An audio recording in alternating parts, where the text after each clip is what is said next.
slow strangle with my feet on the ground is what this is like. It used to be that he couldn't come to the door of my bedroom after I closed it. After that, I was safe. My heart would race, pounding against my ribs, the cage holding it back from ripping out of my chest.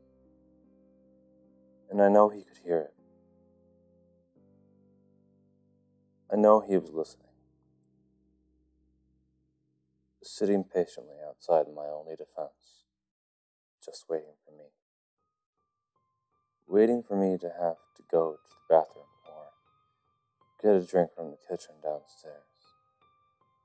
He was waiting for a moment to trap me, to take me down where I stood.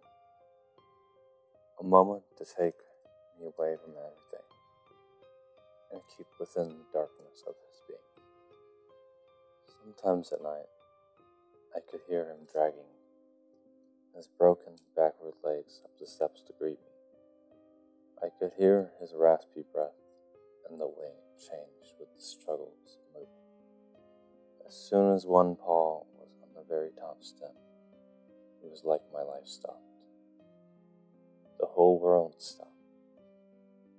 Time would freeze. My screams would never reach anyone's ear. What I was thinking about beforehand slipped through my fingers and my hands would ball up into white-knuckled fists, as if I were holding on to my life, keeping it safe, but at the same time strangling it. Watching his black, sticky body force its way up the stairs was probably one of the most horrific things I've seen in my life. It scared me to the point that my body would shake. It would be nearly impossible to move, impossible for my legs to hold me up on my way back to my room. The fear he instilled in me was and is paralyzing, to say the least.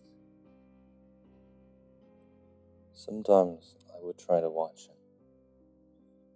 I would try to let him get close, to see if just maybe I wouldn't get hurt.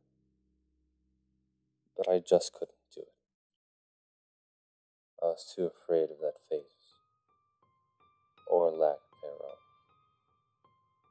Thick-pitched black saliva dripping from his jaws like poison. His mouth just hanging open like someone had kicked it. Shivers would travel up my spine, making me clench my teeth, gently biting my tongue, and trying not to make it bleed. No words could begin to describe how badly I wished I could escape from this monster's grip and this devil.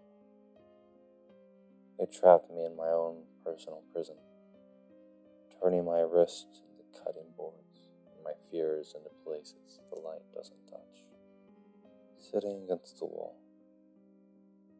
my skin would crawl like there were bugs trapped beneath it. I would think about the ways I could split my forearms down the middle, release them, as well as myself. I would consider what it would feel like to take a knife and dig so far down into my muscle, the blade would grind against my bone as I dragged it upward to my elbow. I'd feel tears slide hot down my cheeks, threatening me to burn. I felt so completely trapped by this thing. How could something the size of a hunting dog take so much control of my life? How could I let it eat me up inside like this? He's why I run so quickly down the hall through dark spaces, and why closing my eyes terrifies me.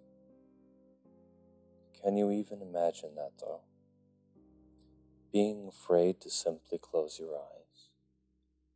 Afraid that the next time you open them, you would die. It used to be that he would just lay or sit down outside of my door, just listening to my heartbeat, tears drop. But now everything is different, and I don't know how well or even if I can handle it. The door no longer stops this thing. The night succumbs to me. Having front over doesn't stop my blood from racing through my veins, my skin from sweating. Playing guitar doesn't drown out the sounds of his tar-like flesh, melting away from his body.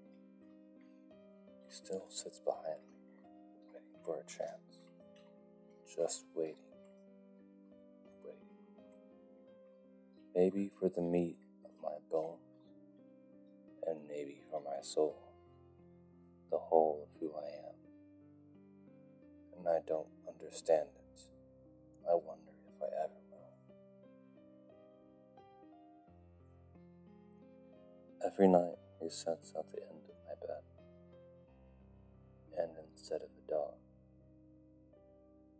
he's a person. Even without a face, he still watches me. He still stares at me.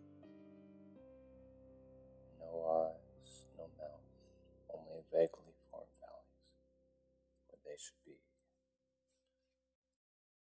Some nights I note how the flame from his lighter has no color, only a deep blackness flickering as a candle would.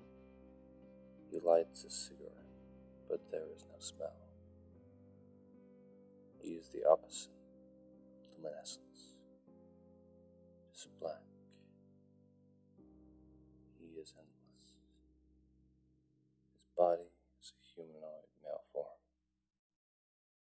It has no definition and no limits. I've seen his arms and legs bend however they want, and his head turn completely as if he had the neck of an owl. One night, as he was leaning against the wall at the end of my bed, I watched as the valley of his mouth turned into lips. The corners slowly pulled up into a smile without moving a single other muscle. His cheeks didn't dare shift from where they were. The smile grew wider and wider, stretching almost halfway across the skull. The teeth he had were pure and white, amazingly white, sharp. Every tooth was like